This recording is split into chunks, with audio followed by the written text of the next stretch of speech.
여러분, 안녕하세요. 오늘 이야기는 정말 가슴 아픕니다. 하지만 꼭 들으셔야 합니다. 왜냐하면 이게 바로 여러분에게 일어날 수 있는 일이기 때문입니다. 72세 김씨. 통장 잔고 13만원. 40년 동안 성실하게 모은 돈 1억 2천만 원이 3년 만에 전부 사라졌습니다. 어떻게 이런 일이 가능할까요? 김씨만의 이야기일까요? 아닙니다. 제가 지난 1년 동안 직접 만나 인터뷰한 분들입니다. 60대, 70대 분들. 평생 성실하게 일하고 아끼고 저축했던 분들이에요. 그런데 은퇴하고 나서 3년 만에, 길어야 5년 안에 전 재산을 잃으셨습니다. 통계를 보면 더 충격적입니다. 65세 이상 노인 중 43%가 노후 파산 위기를 경험한다고 합니다. 거의 절반이에요. 2명 중 1명은 평생 모은 돈을 잃는다는 겁니다. 오늘 말씀드릴 5가지 사례는 전부 실제 이야기입니다. 이름만 바꿨을 뿐이에요.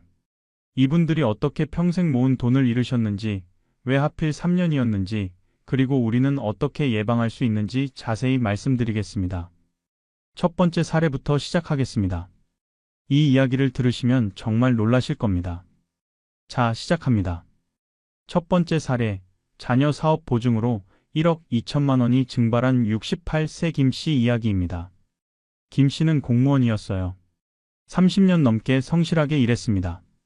월급 받으면 절반은 무조건 저축했어요. 외식도 거의 안 하고 여행도 안 가고 그렇게 40년을 살았습니다. 60세에 퇴직했을 때 김씨 손에 쥐어진 돈은 퇴직금 8천만 원과 평생 저축한 4천만 원 합쳐서 1억 2천만 원이었어요. 김씨는 이 돈으로 20년, 30년을 편하게 살 계획이었습니다. 퇴직하고 6개월 후 아들이 찾아왔어요. 35살 아들은 회사를 그만두고 카페를 차리고 싶다고 했습니다. 아버지, 요즘 카페가 대세예요. 제 친구도 카페에서 한 달에 500만 원씩 벌어요. 저도 하고 싶은데 창업 자금이 필요해요. 김씨는 고민했어요. 아들이 하고 싶다는데 도와줘야 하나? 하지만 1억 2천만 원은 노후 자금이잖아요. 아들한테 자금은 얼마나 필요한데? 물었더니 7천만 원 정도요. 근데 아버지가 다 주시라는 게 아니라 은행 대출 받을 건데 보증만 서주시면 돼요 했습니다. 보증. 김씨는 평생 보증을 안 섰어요. 위험하다는 거 알고 있었거든요. 하지만 아들이에요. 내 자식인데. 은행 대출이니까 안전하겠지. 우리 아들이 성실하니까 잘 갚겠지. 김씨는 5천만 원 대출 보증을 섰습니다. 1년 차 카페가 오픈했어요. 처음 6개월은 괜찮았습니다. 손님도 좀 오고 아들도 열심히 했어요. 김씨는 안심했습니다. 역시 우리 아들 잘하네. 그런데 7개월째부터 매출이 떨어지기 시작했어요. 근처에 프랜차이즈 카페가 3개나 생긴 거예요. 경쟁이 심해졌습니다. 한 달 순이익이 100만 원도 안 됐어요. 대출 이자 내고 나면 남는 게 없었습니다. 2년 차 아들이 또 찾아왔어요. 아버지, 지금 포기하면 안 돼요. 여기까지 왔는데 메뉴 개발하고 인테리어 좀 바꾸면 손님 다시 올 거예요. 4천만 원만 더 투자하면 돼요. 은행에서 추가 대출 받을 건데 보증만 또 서주세요. 김씨는 또 고민했어요. 여기서 안 도와주면 지금까지 쓴 5천만 원이 날아가는 거잖아요. 아들도 불쌍하고 4천만 원만 더 라는 말이 솔깃했어요. 김씨는 4천만 원 추가 대출 보증을 섰습니다. 아들은 인테리어를 바꾸고 메뉴를 추가했어요. 처음 2달은 손님이 좀 늘었습니다. 하지만 석 달째부터 다시 줄었어요.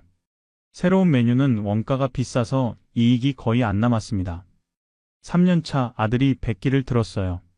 아버지, 더 이상 못하겠어요. 한 달에 100만 원씩 적자예요. 이러다간 빚만 더 늘어요. 폐업할게요. 카페는 문을 닫았습니다. 문제는 그 다음이었어요. 은행에서 김씨한테 연락이 왔습니다. 보증인이시니까 대출금 9천만 원을 갚으셔야 합니다. 9천만 원. 처음 5천만 원에 나중 4천만 원. 아들이 3년 동안 한 푼도 못 갚았던 거예요. 김씨는 아들한테 물었어요. 너 갚을 수 있니? 아들이 고개를 숙였습니다. 아버지, 저도 지금 빚이 2천만 원 있어요. 카페 하면서 생긴 빚이에요. 죄송해요. 못 갚겠어요. 김씨는 선택의 여지가 없었습니다. 본인이 갚아야 했어요. 저축해둔 1억 2천만 원 중에서 9천만 원을 은행에 갚았습니다. 손에 남은 돈 3천만 원. 그런데 거기서 끝이 아니었어요. 3년 동안 생활비로 2,700만 원을 썼습니다. 한 달에 75만 원씩. 결국 70세가 됐을 때 김 씨 손에 남은 돈은 300만 원 뿐이었습니다. 1억 2천만 원이 3년 만에 300만 원이 된 거예요. 김 씨는 지금 72세인데 아파트 경비로 일하고 있습니다. 한 달에 150만 원 받아요. 72세 나이에 밤낮으로 일해야 먹고 살 수 있습니다. 김 씨는 말합니다. 내 자식이니까 믿었어요. 보증만 서주면 되는 거라고 생각했어요. 설마 못 갚을 줄 몰랐죠. 근데 보증은 곧 빚이더라고요. 아들이 못 갚으면 내가 갚아야 하는 거예요. 그걸 몰랐어요. 아니, 알았는데도 우리 아들은 괜찮겠지 했던 거죠. 그게 잘못이었어요. 보증은 곧 빚입니다. 명심하세요. 두 번째 사례, 부동산 투자 사기로 9천만 원을 잃은 73세 박 씨 이야기입니다. 박 씨는 회사원이었어요. 대기업은 아니었지만 중소기업에서 40년 가까이 일했습니다. 평생 월급의 절반을 저축했어요. 62세에 퇴직했을 때 손에 쥔 돈은 9,500만 원이었습니다. 퇴직하고 1년쯤 지났을 때 교회에서 알던 집사님이 박 씨를 찾아왔어요. 10년 넘게 같이 교회 다닌 분이었습니다. 형님, 좋은 투자건이 있어요. 지방에 상가가 나왔는데 정말 좋아요. 저도 투자했고 우리 교회 장로님도 하셨어요. 박 씨가 물었어요. 무슨 투자인데? 집사님이 설명했습니다. 시에 상가를 사는 건데요. 임대 수익이 보장돼요. 한 달에 200만 원씩 나와요. 1년이면 2,400만 원이죠. 투자금은 9천만 원이니까 4년이면 본전이고 그 다음부터는 순수익이에요. 한 달에 200만 원. 박 씨 귀가 솔깃했어요. 국민연금이 한 달에 90만 원밖에 안 나오는데 200만 원이면 정말 좋잖아요. 그런데 그렇게 좋은 걸 왜 나한테 알려줘? 박 씨가 의심스러워서 물었어요. 집사님이 웃으면서 말했습니다. 형님, 교회 식구인데 좋은 거 나눠야죠. 사실 이거 아무한테나 안 알려줘요. 아는 사람만 하는 거예요. 저도 형님이니까 알려드리는 거예요. 박 씨는 교회 집사님이 거짓말하겠어? 하는 생각이 들었어요. 집사님이 서류를 보여줬습니다. 상가 사진, 계약서, 등기부등본처럼 보이는 것들. 박 씨는 부동산을 잘 몰랐기 때문에 서류가 진짜인지 가짜인지 구분할 수 없었어요. 하지만 서류가 그럴듯해 보였고 집사님을 믿었기 때문에 9천만 원을 투자했습니다. 1년 차 정말 한 달에 200만 원씩 들어왔어요. 박 씨는 기뻤습니다. 역시 집사님 말이 맞았네. 좋은 투자였어. 6개월 동안 총 1,200만 원을 받았습니다. 박 씨는 완전히 믿었어요. 7개월째 집사님이 또 연락 왔어요. 형님, 더 좋은 소식이 있어요. 그 지역이 재개발 예정 지역으로 선정됐어요. 땅값이 2배로 뛸 거예요. 지금 추가로 투자하시면 나중에 큰돈 버세요. 박 씨는 이번엔 조심스러웠어요. 아니야, 지금 받는 것만으로도 충분해. 2년 차 계속 한 달에 200만 원씩 들어왔어요. 박 씨는 역시 안 하길 잘했어. 욕심 부리면 안 되지 생각했습니다. 1년 내내 2,400만 원을 받았어요. 총 3,600만 원 받았으니 본전의 40%를 회수한 셈이었습니다. 3년 차 정월 갑자기 돈이 안 들어왔어요. 박 씨가 집사님한테 전화했습니다. 안 받았어요.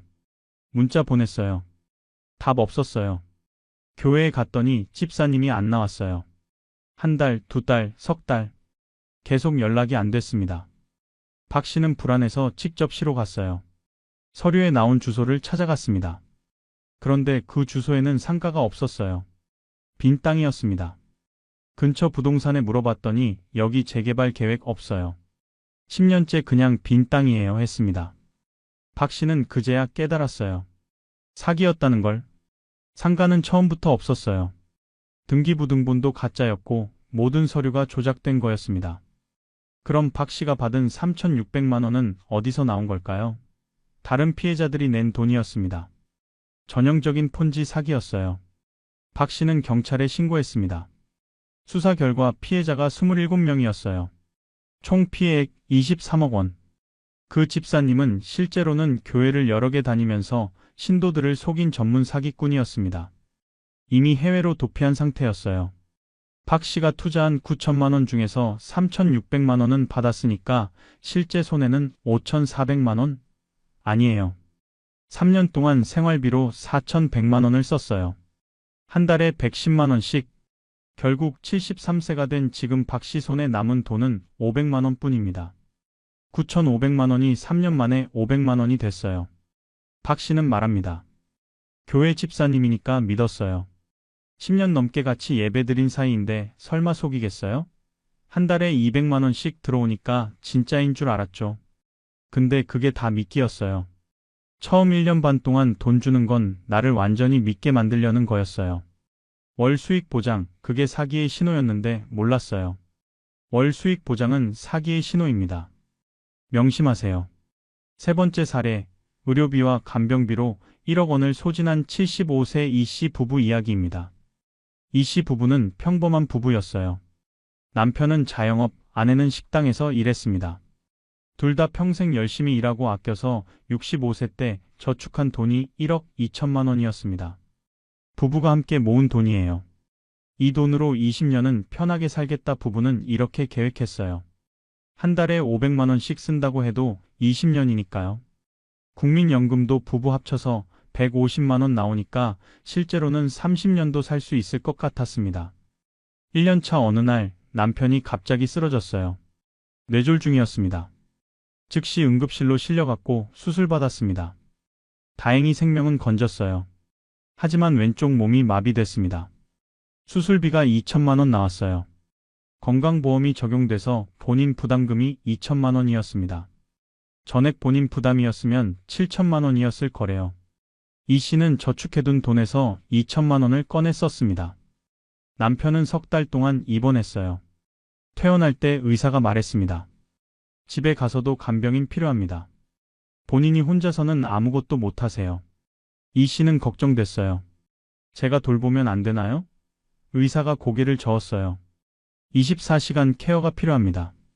부인 혼자서는 힘듭니다. 간병인을 고용했어요. 24시간 간병인 비용이 한 달에 350만 원이었습니다. 이 씨는 놀랐어요. 한 달에 350만 원이요? 간병인 업체에서 말했습니다. 요양보호사 1급이 13만 원이에요.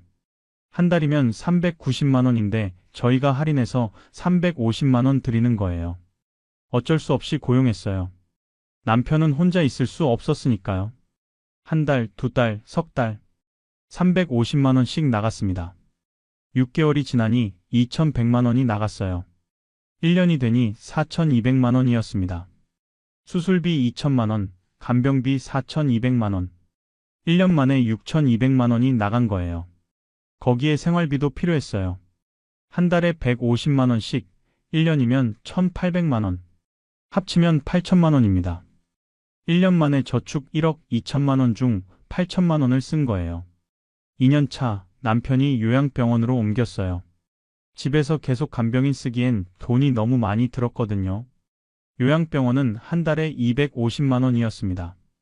그래도 간병비보다는 저렴했어요. 그런데 문제는 재활치료였어요. 남편 왼쪽 몸을 조금이라도 회복시키려면 재활치료를 받아야 했어요. 기본 재활은 건강보험이 적용되는데 효과가 별로 없었습니다.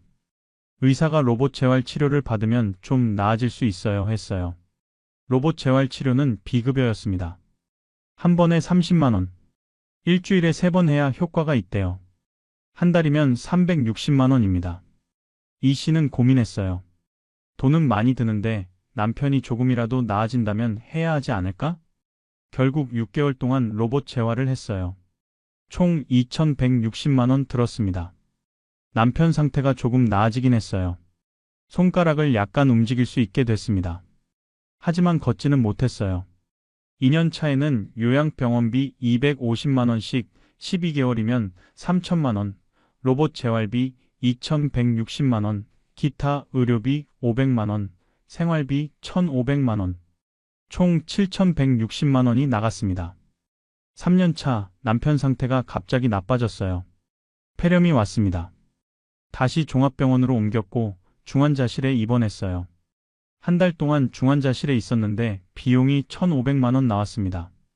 남편은 결국 그해 7월에 세상을 떠났습니다. 장례 비용이 500만 원 들었어요. 이 씨는 남편을 보내고 정신을 차려보니 통장에 1,000만 원밖에 남지 않았더래요. 계산해봤어요. 1년 차 8천만 원, 2년 차 7,160만 원, 3년 차 4천만 원. 총 1억 9,160만 원을 썼어요. 저축 1억 2천만 원에 국민연금 3년간 5,400만 원 받았으니까 총 1억 7,400만 원 있었는데 1억 9,160만 원 썼으니까 1,760만 원 부족했던 거예요. 그래서 마지막에 친척한테 800만 원 빌렸습니다. 결국 이 씨 손에 남은 건 1,000만 원. 빌린 돈 800만 원 갚고 나니 200만 원밖에 안 남았어요. 1억 2천만 원이 3년 만에 200만 원이 된 겁니다. 이 씨는 지금 75세인데 기초생활수급자 신청했어요. 혼자 살면서 정부 지원금으로 생활하고 있습니다. 남편 살리려고 최선을 다했어요. 돈이 아까워서 치료 안 할 수는 없잖아요. 근데 결국 남편도 못 살리고 돈도 다 잃었어요. 간병비가 이렇게 무서운 줄 몰랐어요. 병원비보다 간병비가 더 많이 나갔어요. 간병비가 병원비보다 무섭습니다. 명심하세요. 네 번째 사례, 재혼 사기로 8천만 원을 잃은 69세 최 씨 이야기입니다. 최 씨는 65세의 아내를 잃었어요. 암으로 돌아가셨습니다. 40년을 같이 산 아내였어요. 최 씨는 정말 힘들었어요. 혼자 사는 게 너무 외로웠습니다. 자녀들은 다 출가했고 1년에 명절 때나 보는 사이였어요. 최 씨는 빈집에서 매일 TV만 봤습니다. 외로움을 달래려고 등산 모임에 나가기 시작했어요. 등산 모임에서 김 씨라는 여성을 만났습니다. 60세였어요. 남편과 이혼했다고 했습니다. 밝고 활발한 성격이었어요. 최 씨는 김 씨와 이야기하는 게 즐거웠어요. 오랜만에 웃을 수 있었습니다. 6개월 정도 만나다가 최 씨가 고백했어요. 저와 함께 살면 안 될까요? 김 씨가 웃으면서 좋아요. 저도 혼자 사는 게 외로웠어요. 했습니다. 두 사람은 결혼하기로 했어요. 최 씨 자녀들은 반대했습니다. 아버지 너무 빨라요. 6개월 만난 사람이랑 결혼하시게요? 좀 더 알아보세요. 하지만 최 씨는 외로움을 이기지 못했어요. 너희들은 몰라. 혼자 사는 게 얼마나 힘든지. 엄마 떠나고 1년 동안 정말 힘들었어. 이제 누군가랑 같이 살고 싶어. 결혼했습니다. 최 씨 손에는 저축해둔 돈 8,500만 원이 있었어요. 아내 치료비로 3천만 원 썼고 원래는 1억 1,500만 원이었는데 8,500만 원 남은 거였습니다. 결혼하고 3개월 후 김 씨가 말했어요. 여보, 우리 공동명의 통장 만들어요. 부부니까 투명하게 살아야죠. 최 씨는 좋은 생각이라고 했어요. 공동명의 통장을 만들고 8,500만 원을 넣었습니다. 결혼 6개월 차 김 씨가 울면서 왔어요. 여보, 우리 딸이 사업 자금이 급하대요. 4천만 원만 빌려줄 수 있을까요? 석 달 후에 꼭 갚는데요. 최 씨는 고민했어요. 당신 딸이면 내 딸이기도 하니까 도와줘야지. 4천만 원을 인출했습니다. 석 달 후 돈이 안 들어왔어요. 최 씨가 딸한테 언제 갚는다고 했어? 물었더니 김 씨가 미안해요. 딸이 사업이 안 풀려서 조금 더 있어야 한대요 했습니다. 최 씨는 할 수 없지 뭐. 기다리자 했어요. 결혼 1년 차 김 씨가 또 울면서 왔어요. 여보, 우리 어머니가 갑자기 쓰러지셨어요. 수술비가 급해요. 2천만 원만 빌려주세요. 최 씨는 또 인출했습니다. 장모님이니까요. 결혼 1년 6개월 차 김 씨가 심각한 표정으로 왔어요. 여보, 사실은 저 전 남편한테 빚이 있어요. 위자료 명목으로 2천만 원 줘야 하는데 안 주면 제 재산이 다 압류될 수 있대요. 2천만 원만 도와주세요. 이게 마지막이에요. 최 씨는 이번엔 조금 의심스러웠어요.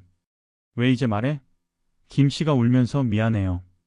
부끄러워서 말 못했어요. 제발 도와주세요 했습니다.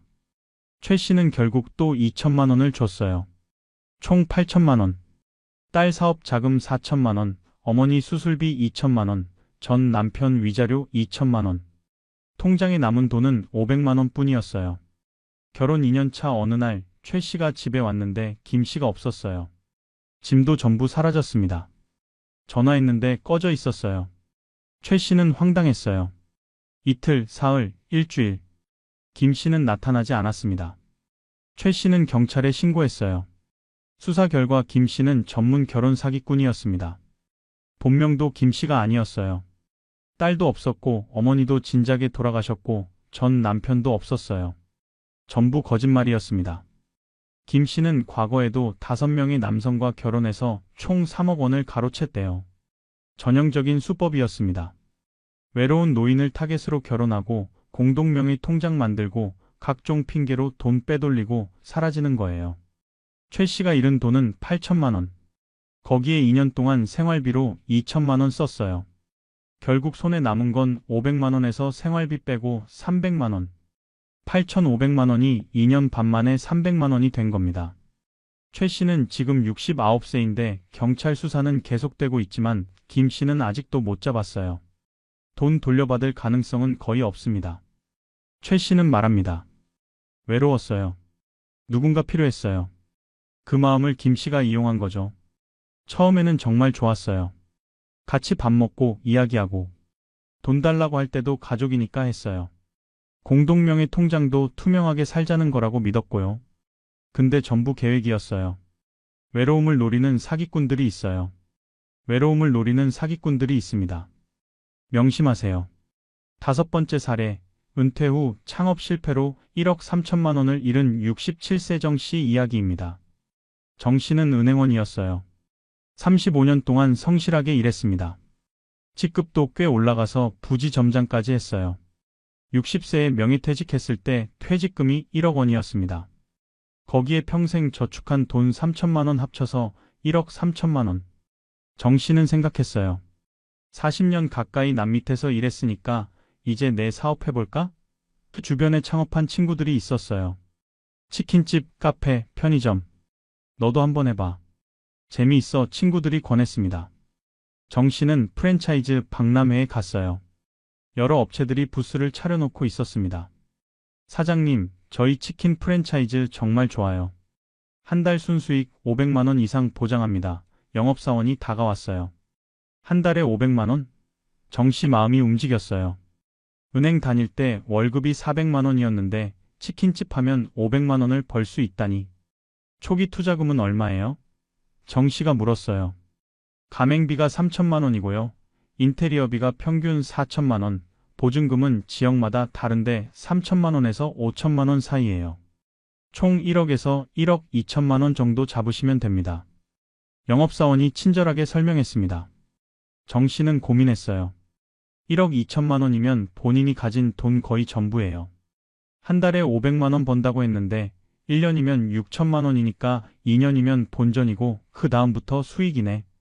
정 씨는 계산기를 두드렸어요. 결정했습니다. 치킨집 차리기로. 위치는 영업사원이 추천해준 곳으로 정했어요. 여기 유동인구 많고 학교도 가깝고 아파트 단지도 있어서 정말 좋은 자리예요. 보증금 4천만 원인 매장이었습니다. 총 투자금을 계산해봤어요. 가맹비 3천만 원, 인테리어비 4천만 원, 보증금 4천만 원. 합치면 1억 1천만 원. 정 씨는 저축해둔 1억 3천만 원 중에서 1억 1천만 원을 투자했습니다. 손에 남은 돈은 2천만 원 뿐이었어요. 1년 차 치킨집을 열었어요. 처음 한 달은 정말 손님이 많았습니다. 오픈 이벤트를 했거든요. 한 달 매출이 3천만 원이었어요. 정 씨는 기뻤습니다. 역시 잘했어. 그런데 이 달째부터 매출이 뚝 떨어졌어요. 1,500만 원. 3달째 1,000만 원. 4달째 800만 원. 왜 그럴까요? 오픈 이벤트 끝나니까 손님이 안 오는 거예요. 근처에 치킨집이 벌써 5개나 있었거든요. 정 씨는 당황했어요. 영업사원한테 전화했습니다. 한 달 매출이 800만 원밖에 안 나오는데요? 영업사원이 말했어요. 사장님, 마케팅을 더 하셔야죠. 전단지 돌리시고 할인 행사하시고. 마케팅 비용이 또 들어갔어요. 한 달에 100만 원씩. 그래도 매출은 1,000만 원 선에서 정체됐습니다. 수익을 계산해봤어요. 한 달 매출 1,000만 원. 여기서 재료비 40% 400만 원, 임대료 150만 원, 인건비 200만 원, 마케팅비 100만 원, 공과금 50만 원. 합치면 900만 원. 순수익은 100만 원? 아니에요. 정씨 인건비는 안 쳐진 거예요. 정씨가 하루 14시간씩 일하는데 그 비용은 빠진 거죠. 실제로 정씨 손에 남는 돈은 한 달에 100만 원도 안 됐어요. 50만 원에서 70만 원 정도. 한 달 500만 원 번다더니 50만 원밖에 못 버네. 정씨는 실망했어요. 2년차 매출은 계속 1000만 원 선이었어요. 순수익 50만 원. 거기에 기계 고장 나면 수리비 나가고 직원 그만두면 새로 구하느라 돈 들고. 실제로 한 달 평균 손에 남는 돈이 30만 원 정도였습니다. 정씨는 계산했어요. 1억 1000만 원 투자해서 한 달에 30만 원 버는 거면 본전 뽑는데 300개월, 25년 걸려요. 85세까지 치킨 튀겨야 본전이라는 소리였습니다. 게다가 일은 너무 힘들었어요. 아침 10시에 가게 열어서 밤 11시에 문 닫고 정리하고 집에 가면 자정 넘었어요. 하루 14시간 일하는데 한 달에 30만 원. 시급으로 치면 1000원도 안 됐어요. 3년 차 정씨는 결정했어요. 못하겠어. 폐업하자. 권리금 받고 팔려고 했는데 아무도 안 샀어요. 그 자리 매출 안 나온다는 게 소문났거든요. 결국 그냥 폐업했습니다. 보증금 4천만 원은 돌려받았어요. 하지만 가맹비 3천만 원, 인테리어비 4천만 원은 날렸습니다. 인테리어는 철거 비용 500만 원 들여서 전부 철거했어요. 총 7,500만 원 손실이었습니다. 거기에 3년 동안 벌은 돈으로 생활비를 댔는데 실제로는 적자였어요. 한 달에 100만 원씩 부족해서 저축해서 꺼냈었거든요. 36개월이면 3,600만 원. 손에 남았던 2천만 원도 다 쓰고 1,100만 원 더 썼어요. 총 손실 1억 1,100만 원. 보증금 4천만 원 받았으니까 남은 돈 2천만 원. 1억 3천만 원이 3년 만에 2천만 원이 된 겁니다. 정씨는 지금 70세인데 편의점 야간 근무하고 있어요. 밤 11시부터 아침 7시까지. 한 달에 200만 원 받습니다. 정씨는 말합니다. 영업사원 말만 믿었어요. 한 달 500만 원 벌 수 있다는 말에 속았죠. 실제로는 50만 원도 안 벌었어요. 60대에 치킨 튀기는 게 얼마나 힘든지 몰랐어요. 14시간씩 서 있으니까 무릎이 아프고 기름 냄새에 숨쉬기 힘들고 차라리 투자 안 하고 편하게 살 걸 그랬어요. 은퇴 후 창업은 도박이에요. 은퇴 후 창업은 도박입니다. 명심하세요. 자, 여기까지 5가지 실제 사례를 봤습니다. 공통점이 보이시나요? 분석해 보겠습니다. 5사례의 공통점, 첫 번째는 바로 3년이라는 시간입니다. 왜 하필 3년일까요? 첫 번째에는 큰 금액이 투입되거나 손실되는 시기예요. 김 씨는 1년 차에 보증 5천만 원, 박 씨는 투자 9천만 원, 이 씨는 수술비와 간병비 8천만 원, 최 씨는 결혼하고 딸 사업자금 4천만 원, 정 씨는 창업비용 1억 1천만 원. 첫 해에 큰 돈이 나가요. 두 번째에는 추가 손실이 발생하고 회복을 시도하는 시기예요. 김 씨는 추가 보증 4천만 원, 박 씨는 계속 월 200만 원 받으면서 잘 되고 있다고 착각, 이 씨는 요양병원비와 재활치료비 7천만 원, 최 씨는 어머니 수술비와 위자료 4천만 원, 정 씨는 매달 적자를 메우느라 저축 소진. 2년 차에 더 깊이 빠져들어요. 세 번째에는 포기하고 바닥을 치는 시기예요. 김 씨는 카페 폐업하고 빚 9천만 원 갚음, 박 씨는 사기 발각, 이 씨는 남편 사망, 최 씨는 아내 실종, 정 씨는 가게 폐업. 3년 차에 모든 게 무너져요. 왜 3년일까요? 심리학적으로 매몰 비용의 오류 때문입니다. 첫 해에 큰 돈 들어갔는데 2년 차에 여기서 그만두면 지금까지 쓴 돈이 아까워라고 생각해요. 그래서 더 투자하거나 더 버텨요. 그게 2년 차예요. 3년 차가 되면 더 이상 버틸 힘이 없어서 포기하게 됩니다. 경제적으로는 복리 손실의 가속화예요. 첫 해 5천만 원 잃으면 남은 5천만 원으로 생활하면서 또 1년에 2천만 원씩 써요. 2년 차에는 3천만 원 남은 상태에서 또 2천만 원 써요. 3년 차에는 1천만 원밖에 안 남았는데 또 2천만 원 필요하니까 빚지거나 바닥나는 거죠. 처음 1년이 가장 중요합니다. 첫 해에 큰 손실 막으면 2년 차, 3년 차로 안 이어져요. 첫 해에 이건 위험하다 판단하고 멈추면 돼요. 하지만 대부분 첫 해에 괜찮겠지, 조금만 덜하고 생각하면서 계속 가요. 그게 3년으로 이어지는 겁니다. 이제 예방법을 말씀드릴게요. 첫 번째, 보증 절대 금지입니다. 보증의 위험성, 다시 한번 명확히 말씀드릴게요. 보증은 곧 빚입니다. 보증인이 된다는 건 주채무자가 못 갚으면 내가 갚겠다는 약속이에요. 법적으로 채무자와 똑같은 책임입니다. 자녀라도 예외 없다 원칙을 세우세요. 김 씨 사례 봤죠? 자기 아들이었어요. 그래도 1억 2천만 원 날렸어요. 자녀라고 해서 안전한 게 아니에요. 오히려 자녀니까 더 믿고 방심하게 돼요. 보증 대신 할 수 있는 게 있어요. 현금 지원하세요. 갚을 필요 없는 금액만 주는 거예요. 1,000만 원 줄게. 이건 안 갚아도 돼. 대신 그 이상은 못 도와줘. 이렇게 하세요. 얼마를 줄까요? 전 재산의 10% 이내로 하세요. 1억 원 있으면 1,000만 원까지만. 이 원칙 지키면 전 재산 잃는 일은 없어요. 실제 성공 사례를 들려드릴게요. 박 씨 가명 70세는 아들이 사업 자금으로 6천만 원 보증 서달라고 했을 때 거절했어요. 아들아, 보증은 못 써. 대신 1,000만 원 줄게. 이건 안 갚아도 돼. 나머지는 내가 대출받아서 해. 아들이 섭섭해했지만 박 씨는 단호했어요. 3년 후 아들 사업이 망했어요. 만약 보증 섰으면 박 씨가 6천만 원 갚았겠죠. 하지만 1,000만 원만 줬기 때문에 손실이 1,000만 원에서 끝났어요. 그리고 놀라운 건 아들이 나중에 아버지가 보증 안 서준 게 오히려 잘된 일이에요. 보증 서셨으면 아버지까지 힘들어지셨을 거예요. 라고 고마워했다는 거예요. 거절 화법을 알려드릴게요. 미안하다. 보증은 절대 못 써. 이건 내 원칙이야. 대신 1,000만 원은 줄 수 있어. 안 갚아도 되는 돈이야. 그걸로 해결해봐. 이렇게 말하세요. 아버지가 왜 이러세요? 저 믿으세요? 이렇게 나오면 믿는 것과 보증은 다른 문제야. 나는 너를 믿지만 사업은 잘 될 수도 있고 안 될 수도 있어. 안 되면 나까지 망해. 그럼 내가 너한테 짐이 되잖아. 이렇게 대답하세요. 보증은 재산을 지키는 첫 번째 원칙입니다. 절대 잊지 마세요. 두 번째 예방법, 투자 사기 구별법입니다.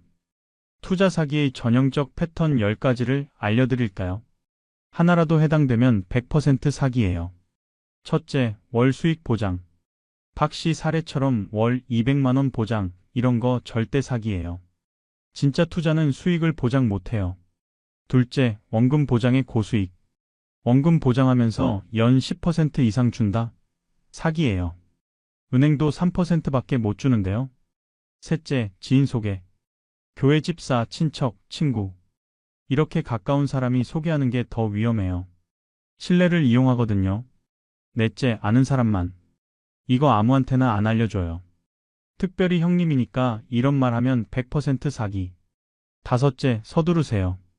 이번 주까지만 가능해요. 자리가 얼마 안 남았어요. 급하게 결정하라고 압박하면 사기. 여섯째, 유명인 투자. 연예인도 했어요. 재벌도 투자했어요. 거짓말이에요. 일곱째, 해외 투자. 베트남, 캄보디아, 필리핀 부동산. 확인할 방법 없어요. 대부분 사기. 여덟째, 정부 사업. 정부 지원 받는 사업이에요. 공공기관 연계 이런 거 사기 많아요. 아홉째, 현금 직접 전달. 계약서 쓰고 회사 계좌로 입금하는 게 정상이에요. 개인 계좌나 현금 직접 달라면 100% 사기. 열 번째, 과거 수익 자랑. 작년에 100% 수익 냈어요. 과거는 의미 없어요. 미래 보장 못해요. 확인해야 할 것들을 알려드릴까요? 첫째, 사업자 등록증 확인하세요. 국세청 홈택스에서 진짜인지 확인 가능해요. 둘째, 금융당국 등록 확인. 금융감독원 홈페이지 가면 등록된 투자회사 조회할 수 있어요. 없으면 불법이에요. 셋째, 실제 사무실 방문. 주소지 가보세요. 허름한 오피스텔이나 공유 오피스면 의심하세요. 넷째, 계약서 전문가 검토 필수. 변호사나 법무사한테 보여주세요. 비용 30만 원 아까워서 5천만 원 날리지 마세요. 절대 하면 안 되는 것들. 첫째, 즉석 결정. 오늘 결정하면 할인해 드릴게요 해도 안 돼요. 최소 일주일 생각하세요. 둘째, 현금 직접 전달. 무조건 계좌 이체, 그것도 회사 계좌로만 하세요. 셋째, 개인 계좌 송금. 대표 개인 계좌로 보내라고 하면 100% 사기. 넷째, 구두 약속만 믿기. 반드시 계약서 쓰고 도장 찍고 사본 받으세요. 실제 사기 피해 구제 사례는 극소수예요. 통계 보면 사기 피해액 회수율이 10%도 안 돼요. 대부분 못 받아요. 범인 잡아도 돈은 이미 없어요. 예방이 최선입니다. 의심하고 또 의심하세요. 이거 너무 좋은데? 하는 순간이 가장 위험한 순간이에요. 세 번째 예방법, 의료비 대비입니다. 노후 의료비 현실적으로 계산해 볼게요. 70대 이상 연평균 의료비가 얼마일까요? 통계청 자료 보면 1,000만 원 정도예요. 건강한 사람 기준이에요. 큰 병 걸리면 3,000만 원, 5,000만 원씩 나가요. 간병비가 더 큰 부담이에요. 이씨 사례 봤죠? 24시간 간병인이 한 달에 350만 원, 1년이면 4,200만 원입니다. 병원비보다 간병비가 더 많이 나가요. 장기요양보험을 적극 활용하세요. 신청 방법은 간단해요. 국민건강보험공단에 전화하면 직원이 집으로 와요. 건강상태 평가하고 등급 매겨줘요. 등급은 1등급부터 5등급까지 있어요. 1등급이 가장 중증이고 5등급이 가벼운 거예요. 등급 받으면 혜택이 뭐냐고요? 제가 급여 받을 수 있어요. 요양보호사가 집으로 와서 돌봐줘요. 한 달에 100만 원어치 서비스인데 본인 부담금은 15% 15만 원만 내면 돼요. 시설 급여도 있어요. 요양원 들어가는 건데 한 달 비용이 200만 원인데 본인 부담금 20% 40만 원만 내면 돼요. 실손보험 필수 가입하세요. 60세 이전에 가입하는 게 좋아요. 나이 들면 보험료 비싸지고 건강 문제로 가입 거절당할 수도 있어요. 실손보험이 왜 중요하냐고요? 비급여 항목 때문이에요. 건강보험이 안 되는 치료들이 많아요. 특수검사, 로봇수술, 신약, 특실. 이런 게 다 비급여예요. 한 번에 수백만 원, 수천만 원 나가요. 실손보험 있으면 비급여의 80%를 보험사가 내줘요. 1,000만 원 나오면 800만 원 보험사가 내고 본인은 200만 원만 내면 돼요. 의료비 전용 계좌 분리하세요. 매달 50만 원씩 따로 저축하는 거예요. 10년이면 6천만 원이에요. 이 돈은 절대 안 쓰고 의료비 전용으로만 써요. 한 달에 50만 원씩이나요? 하실 수 있는데 이씨 사례 생각해 보세요. 3년에 1억 9천만 원 나갔어요. 10년 동안 6천만 원 모아두는 게 현명한 거예요. 의료비는 예측이 아니라 준비입니다. 언제 큰 병 걸릴지 몰라요. 미리 준비해야 해요. 네 번째 예방법, 재혼 신중하게 하기입니다. 황혼 재혼이 증가하고 있어요. 배우자 사별하거나 이혼하고 혼자 사시다가 재혼하시는 분들 많아요. 외로우니까요. 재혼 자체는 나쁜 게 아니에요. 하지만 조심해야 해요. 재혼 사기의 실태를 보면 경찰청 통계의 60대 이상 재혼 사기 피해가 1년에 600건이 넘어요. 신고 안 한 것까지 치면 몇 배는 더 많을 거예요. 재혼 전 필수 확인 사항이 있어요. 첫째, 상대방 신원 철저히 확인하세요. 주민등록 등본, 가족관계 증명서 떼서 보세요. 이혼 몇 번 했는지, 자녀가 몇 명인지 확인하세요. 둘째, 재산 상태 투명하게 공개하세요. 서로 얼마씩 갖고 있는지 솔직하게 말하는 거예요. 부채도 공개하고요. 셋째, 자녀들과 충분한 대화하세요. 최 씨는 자녀 반대를 무시하고 결혼했다가 사기 당했어요. 자녀들이 객관적으로 볼 수 있어요. 의견 들어보세요. 재산 보호 방법을 알려드릴게요. 첫째, 혼전 계약서 작성하세요. 결혼 전 재산은 각자 소유한다. 빚은 각자 책임진다. 이런 내용 넣어서 공증 받으세요. 둘째, 재산 분리하세요. 통장 절대 합치지 마세요. 공동명의 하지 마세요. 각자 갖고 있던 재산은 각자 관리하세요. 셋째, 공동명의 금지. 최 씨가 공동명의 통장 만들었다가 8천만 원 털렸잖아요. 절대 하지 마세요. 성공적 재혼 사례도 있어요. 장 씨 70세는 67세에 재혼했는데 재산을 완전히 분리했어요. 여보, 당신 돈 당신이 관리하세요. 내 돈 내가 관리할게요. 생활비만 반반 내는 거예요. 이렇게 했더니 5년째 잘 살고 있어요. 투명한 관계가 중요해요. 우리 부부인데 뭘 숨겨 이런 게 아니라 부부니까 더 투명해야 해 이렇게 생각하세요. 사랑도 중요하지만 신중함도 필요합니다. 외로움에 급하게 결정하지 마세요. 5번째 예방법, 은퇴 후 창업 재고하기입니다. 60대 이상 창업 실패율 통계 보면 충격적이에요. 5년 생존율이 20% 미만이에요. 100명이 창업하면 80명은 5년 안에 망한다는 거예요. 실패하는 이유가 뭘까요? 첫째, 체력 부족. 정 씨가 14시간씩 서 있으니까 무릎 아프다고 했죠. 60대, 70대 체력으로 하루 10시간 이상 일하는 건 정말 힘들어요. 둘째, 트렌드 이해 부족. 요즘 젊은 사람들이 뭘 좋아하는지 모르잖아요. SNS 마케팅도 어렵고. 셋째, 과도한 초기 투자. 프랜차이즈가 1억 원씩 받아요. 너무 커요.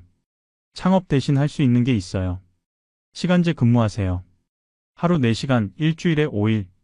한 달에 150만 원 정도 벌 수 있어요. 몸도 안 힘들고 스트레스도 없어요. 프리랜서 하세요. 평생 해온 일을 프리랜서로 하는 거예요.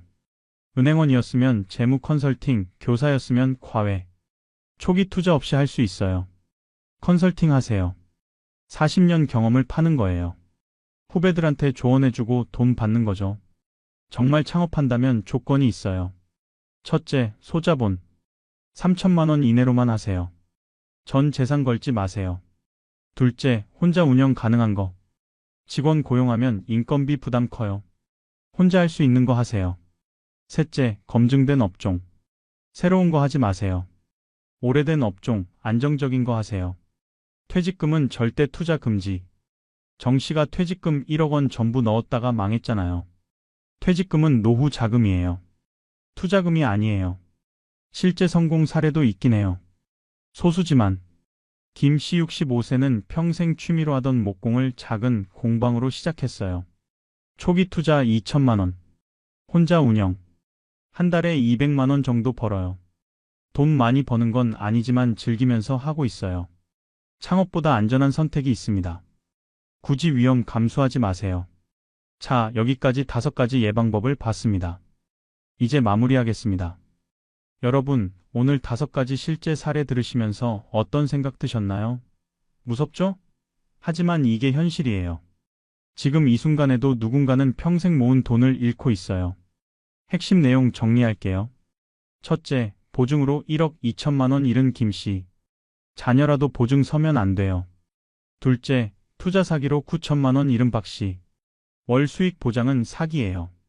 셋째, 의료비로 1억 원 쓴 이 씨. 간병비가 병원비보다 무서워요. 넷째, 재혼 사기로 8천만 원 잃은 최 씨. 외로움을 노리는 사기꾼 있어요. 다섯째, 창업 실패로 1억 3천만 원 잃은 정 씨.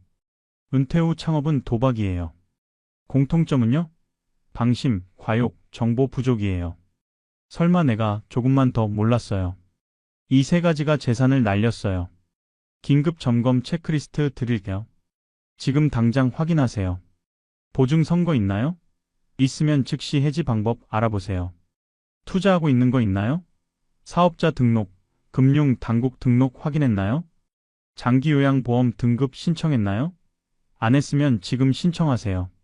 실손보험 가입했나요? 없으면 지금이라도 알아보세요.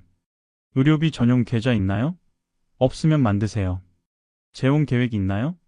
혼전 계약서 준비하세요. 창업 생각하고 있나요? 다시 한번 신중하게 생각하세요. 지인이 투자 권유한 거 있나요? 의심부터 하세요. 공동명의 통장 있나요? 있으면 분리하세요. 자녀가 돈 달라고 하나요? 전 재산의 10% 넘으면 거절하세요. 당장 실천할 5가지 드릴게요. 첫째, 오늘 당장 통장 정리하세요. 얼마 있는지 확인하고 의료비 전용 계좌 만드세요. 둘째, 내일 장기요양보험 신청 전화하세요. 국민건강보험공단 1577번. 셋째, 이번 주 안에 보증이나 투자 확인하세요. 위험한 거 있으면 빠져나올 방법 알아보세요.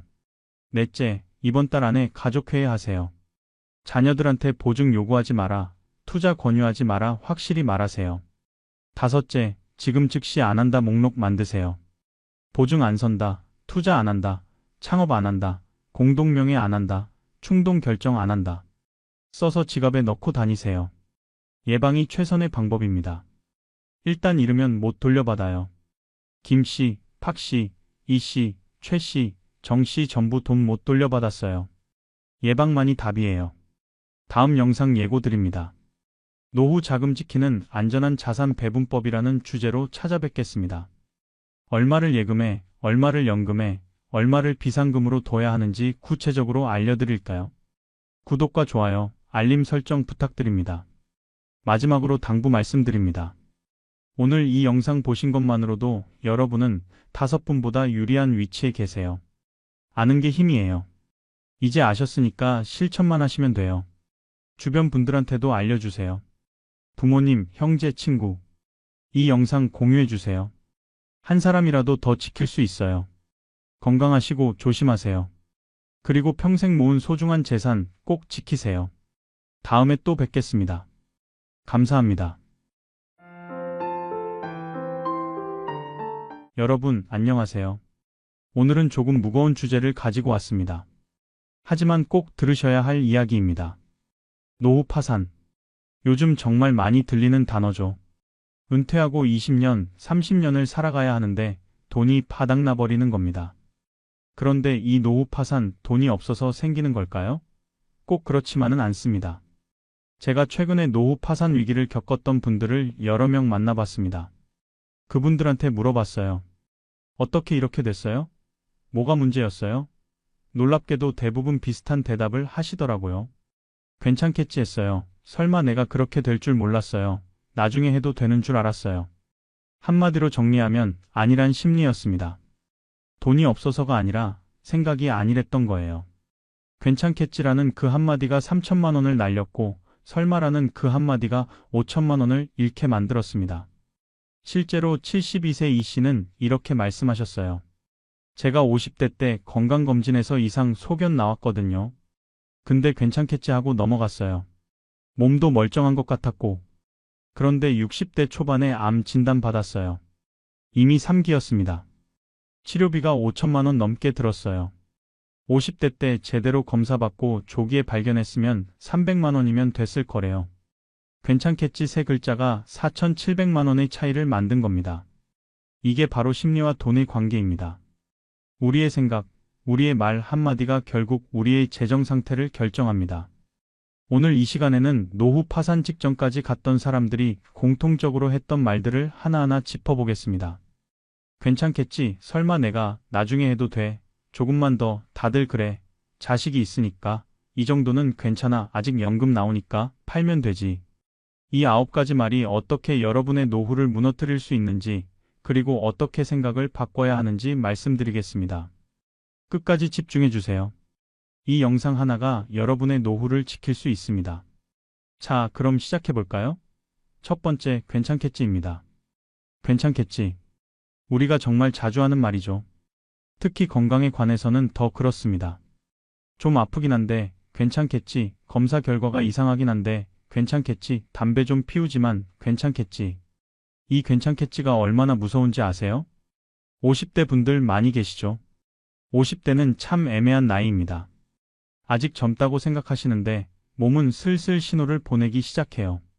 무릎이 좀 아프고 허리가 좀 결리고 소화가 좀 안 되고. 그런데 대부분 괜찮겠지 하고 넘어갑니다. 나이 들면 다 그런 거 아냐? 하면서요. 건강검진도 마찬가지예요. 회사 다닐 때는 1년에 한 번씩 받았는데 은퇴하고 나니까 귀찮아집니다. 작년에 했는데 뭐 별일 없었는데 뭐. 그래서 2년, 3년 미루는 분들 많으세요. 증상이 있어도 병원 안 가세요. 이 정도로 병원 가기는 뭐하고 바쁜데 돈 아깝고. 결국 괜찮겠지예요. 실제 사례를 말씀드릴게요. 박 씨는 58세에 건강검진에서 위에 작은 용종이 발견됐습니다. 의사가 제거하는 게 좋겠습니다 했는데 박 씨는 생각했어요. 용종 정도야 뭐. 암도 아니고. 괜찮겠지. 그래서 안 했어요. 바쁘기도 했고 내시경 하는 게 불편하기도 했고. 3년 후 61세 때 건강검진 받았는데 위암 2기로 진단받았습니다. 그 작은 용종이 암으로 발전한 거예요. 즉시 수술받았습니다. 수술비, 입원비, 항암 치료비 합쳐서 2,500만 원 나갔어요. 거기에 1년 동안 일을 못하니까 소득 손실이 또 2천만 원. 총 4,500만 원의 손실입니다. 만약 58세 때 용종 제거했으면 어땠을까요? 비용은 50만 원 정도였을 겁니다. 괜찮겠지 한마디가 4,450만 원의 차이를 만든 거예요. 조기 발견과 늦은 발견의 비용 차이 정말 엄청납니다. 암만 해도 1기에 발견하면 치료비가 300만 원에서 500만 원 정도입니다. 건강보험도 잘 적용되고 완치율도 90%가 넘어요. 그런데 3기, 4기로 발견되면 치료비가 3천만 원, 5천만 원씩 나갑니다. 건강보험 적용 안 되는 항암제도 써야 하고 입원 기간도 길고 재발 위험도 높아요. 심장병도 마찬가지입니다. 고혈압, 고지혈증 같은 거 괜찮겠지 하고 방치했다가 심근경색 오면 응급실 실려가서 스텐트 시술 받아야 합니다. 한 번에 1,000만 원 이상 나가요. 그런데 고혈압약 먹고 관리하면 한 달에 10,000원이면 돼요. 10년 먹어도 120만 원입니다. 당뇨도 그렇습니다. 초기에 관리 안 하고 괜찮겠지 했다가 합병증 오면 끝입니다. 신부전증 와서 투석 받으면 한 달에 100만 원씩 나가요. 평생 받아야 하니까 10년이면 1억 2천만 원이에요. 초기에 혈당 관리하면 한 달에 3만 원이면 충분한데 말이죠. 건강보험 적용 시기를 놓치는 것도 큰 문제입니다. 어떤 치료나 약은 특정 조건을 만족해야만 건강보험이 적용됩니다. 예를 들어 암표적 치료제는 2기 이상부터 급여가 적용되는 경우가 많아요. 1기 때는 비급여인데 2기가 되면 급여가 되는 거죠. 그래서 조금 더 진행되면 보험 되니까 그때 하자 이렇게 생각하시면 절대 안 됩니다. 1기 때 치료하는 게 훨씬 유리해요. 예방 비용과 치료 비용을 비교해 볼까요? 1년에 한 번 건강검진 받는데 드는 돈 50만 원 정도입니다. 20년 받아도 1,000만 원이에요. 그런데 암 한 번 걸려서 치료하면 3천만 원, 5천만 원 나갑니다. 어느 게 현명한 선택일까요? 운동도 마찬가지예요. 괜찮겠지 하고 운동 안 하다가 무릎 인공관절 수술 받으면 한쪽에 600만 원입니다. 양쪽 다 하면 1,200만 원이에요. 그런데 헬스장 1년 등록비가 50만 원 정도잖아요. 10년 다녀도 500만 원입니다. 괜찮지 않았습니다. 정말 괜찮지 않았어요. 50대 때 괜찮겠지 했던 게 60대, 70대 되어서 엄청난 의료비 폭탄으로 돌아옵니다. 그때는 이미 늦었어요. 돈도 돈이지만 건강은 돌이킬 수 없거든요. 지금 당장 하세요. 미루지 마세요. 몸이 보내는 신호 무시하지 마세요. 괜찮겠지라는 말 대신 확인해보자라고 말하세요. 작은 증상이라도 병원 가세요. 건강검진 꼭 받으세요. 그게 여러분의 노후 자금을 지키는 첫 번째 방법입니다. 다음은 설마 내가입니다. 이것도 정말 위험한 말이에요. 설마 내가 사기 당하겠어? 설마 내가 그런 실수를 하겠어? 이 설마 내가 심리 정말 무섭습니다. 특히 60대 이상 어르신들이 이 심리 때문에 큰 피해를 보세요. 통계를 보면 60대 이상 노인 사기 피해가 1년에 1조 원이 넘습니다. 피해자 평균 손실액이 2,300만 원이에요. 왜 이렇게 많이 당할까요? 설마 내가 당하겠어? 하기 때문입니다. 나는 똑똑해, 나는 경험이 많아, 나는 조심하니까. 이런 생각이 오히려 독이 됩니다. 사기꾼들은 바로 이런 심리를 노려요. 자신감 있고 경험 많고 돈 좀 있는 사람들을 타겟으로 합니다. 실제 사례를 보겠습니다. 김 씨는 65세 전직 공무원입니다. 평생 성실하게 살았고 똑똑하다는 소리도 많이 들었어요. 퇴직금 3천만 원에 저축한 돈 2천만 원, 총 5천만 원 갖고 계셨습니다. 어느 날 전화가 왔어요. 아버님, 금융감독원입니다. 아버님 계좌가 보이스피싱에 연루돼 있습니다. 지금 조치 안 하시면 전 재산이 동결됩니다.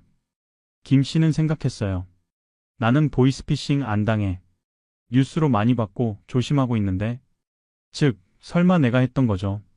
그런데 전화한 사람이 금융감독원 직원증도 보내주고 정부 사이트 주소도 알려주고 심지어 경찰관도 바꿔줬어요. 다 가짜였지만요.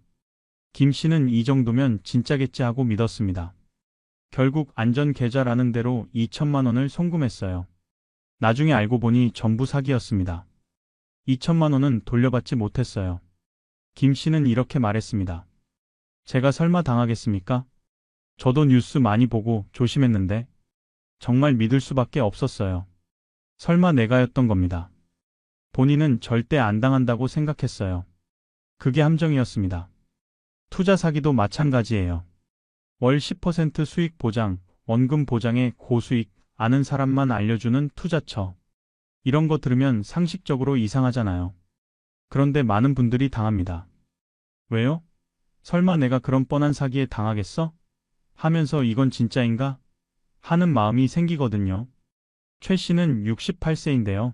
지인한테 투자 권유를 받았습니다. 베트남 부동산 투자인데 1년에 20% 수익 난대. 나도 했는데 진짜 매달 돈 들어와. 최 씨는 생각했어요.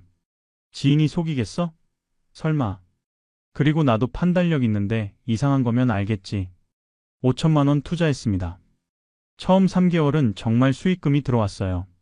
월 80만 원씩. 역시 진짜였네 하면서 안심했죠. 그런데 4개월째부터 연락이 안 됐어요. 지인도 연락 두절, 투자회사도 사라졌어요. 5천만 원 전부 날렸습니다. 나중에 알고 보니 전형적인 폰지 사기였어요. 처음에는 수익금 주는 척하다가 나중에 먹튀하는 거죠. 최 씨는 설마 내가 이런 사기에 당할 줄 몰랐다고 했습니다. 고수익 투자의 유혹 정말 강합니다. 은퇴하고 나니까 소득이 없잖아요. 저축해놓은 돈은 있는데 은행 이자는 3%밖에 안 되고 그러다 월 10% 수익이라는 말 들으면 솔깃해집니다. 여기서 생각해 보세요. 은행도 3%밖에 못 주는데 어떻게 일반 회사가 10%, 20%를 줄 수 있겠습니까? 그 돈은 어디서 나올까요? 답은 하나예요. 새로 들어온 투자자 돈입니다. 언젠가는 무너집니다. 지인 소개 투자도 조심하세요. 친구가 소개해줬으니까 괜찮겠지, 교회 집사님이 권했으니까 믿을만 하겠지. 아닙니다. 그 지인도 당한 걸 수도 있어요. 아니면 수익 받고 소개해주는 걸 수도 있고요. 피해 회복이 거의 불가능한 게 더 큰 문제입니다. 사기꾼들은 돈 받으면 즉시 해외로 빼돌리거나 현금화해서 숨깁니다. 경찰에 신고해도 잡기 어렵고 잡아도 돈은 이미 없어요. 피해자들은 내가 왜 이랬을까 하면서 후회만 합니다. 설마가 사람 잡습니다. 정말 그래요. 설마 내가라는 생각 버리세요. 나도 당할 수 있어라고 생각하세요. 너무 좋은 조건의 투자는 의심하세요. 지인이 소개해도 꼼꼼히 따져보세요. 계약서 쓰기 전에 전문가한테 상담 받으세요. 특히 은퇴 후 목돈이 생기면 조심하세요. 퇴직금, 보험 만기금 받으면 사기꾼들이 노립니다. 나는 안 당해가 아니라 나도 당할 수 있어라고 경계하세요. 그게 여러분의 노후 자금을 지키는 방법입니다. 다음은 나중에 해도 돼입니다. 이것도 정말 무서운 말이에요. 나중에 해도 돼. 미루기의 달인들이 하는 말이죠. 아직 50대니까 시간 많아. 60대 돼서 해도 돼. 70대 전까지만 하면 돼. 그렇게 미루다가 결국 아무것도 못하는 경우가 너무 많습니다. 특히 노후 준비는 미루면 안 됩니다. 하루라도 빨리 시작해야 해요. 왜냐하면 시간이 곧 돈이기 때문입니다. 복리의 마법은 시간이 있어야 작동해요. 간단한 계산을 해볼까요? 50세부터 65세까지 15년 동안 매달 100만 원씩 저축하면 얼마가 될까요? 이자를 연 4%로 가정하면 총 2억 3천만 원 정도 됩니다. 그런데 60세부터 65세까지 5년만 저축하면요? 매달 100만 원씩 저축해도 6,500만 원밖에 안 돼요.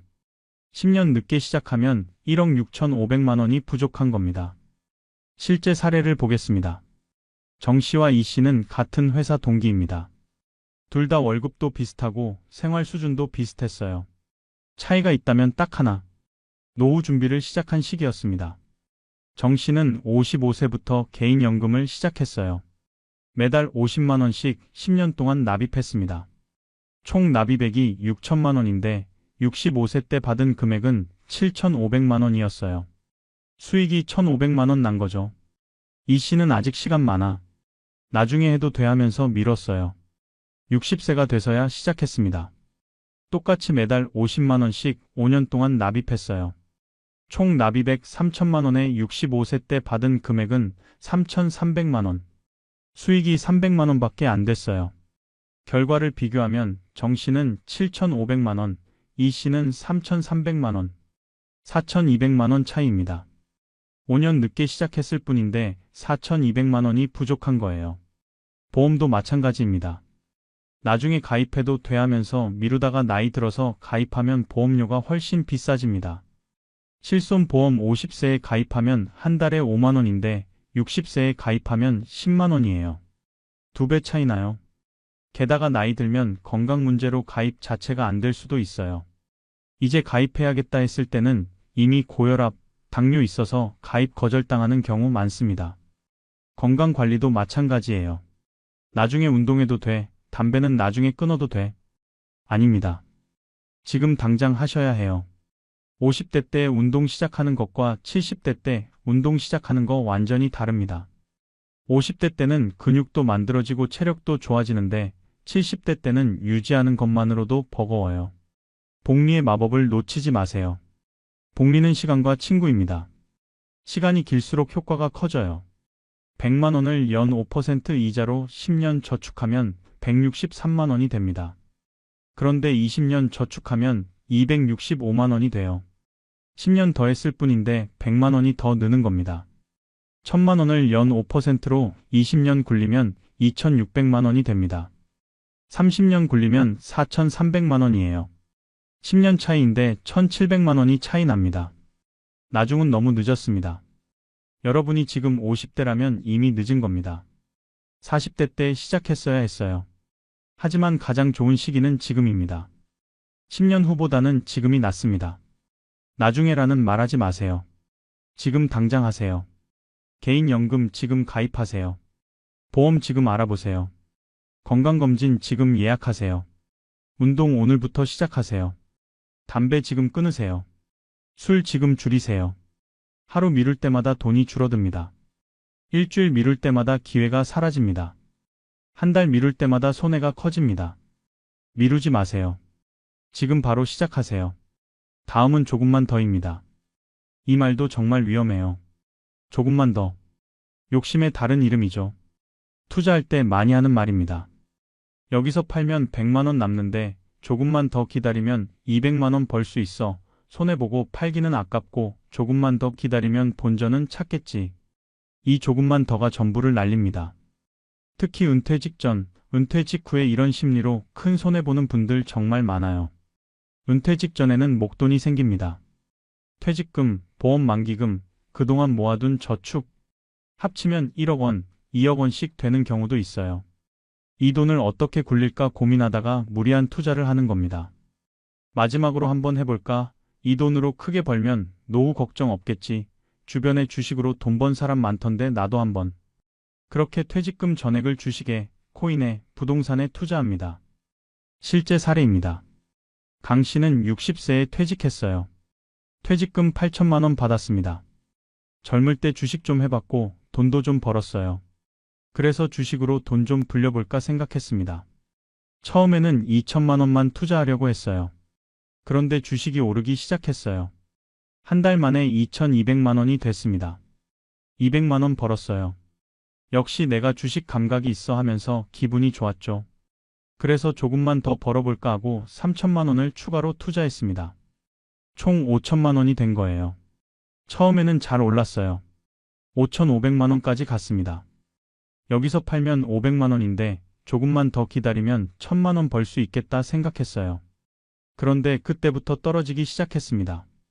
5천만 원, 4,500만 원, 4천만 원. 강 씨는 생각했어요. 조금만 기다리면 다시 오르겠지. 여기서 팔면 손해니까 조금만 더 기다리자. 한 달, 2달, 석 달. 주식은 계속 떨어졌어요. 3,500만 원, 3천만 원, 2,500만 원. 본전만 찾자. 조금만 더. 그렇게 1년이 지났습니다. 결국 2천만 원이 됐을 때 견디지 못하고 팔았어요. 3천만 원 손해본 겁니다. 그런데 여기서 끝이 아니었습니다. 강 씨는 생각했어요. 3천만 원 손해봤으니까 이걸 만회해야지.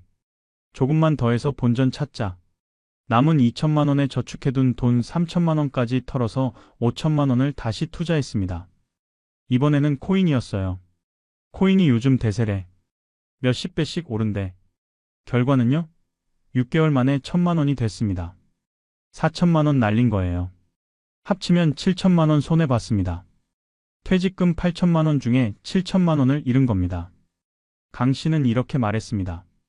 조금만 더 벌어보려다가, 조금만 더 기다리다가, 본전만 찾으려다가 전부 잃었습니다. 본전만 찾자의 악순환 정말 무섭습니다. 손해보면 인정하기 싫잖아요. 여기서 팔면 진짜 손해고 기다리면 오를 수도 있어. 그렇게 기다리면 더 떨어져요. 그럼 더 떨어졌으니까 여기서는 더 못 팔아. 조금만 더 기다리자. 악순환입니다. 손절 못하고 물타기 하는 것도 마찬가지예요. 100만 원어치 주식 샀는데 80만 원이 됐어요. 20만 원 손해. 여기서 100만 원어치 더 사면 평균 단가가 낮아지잖아.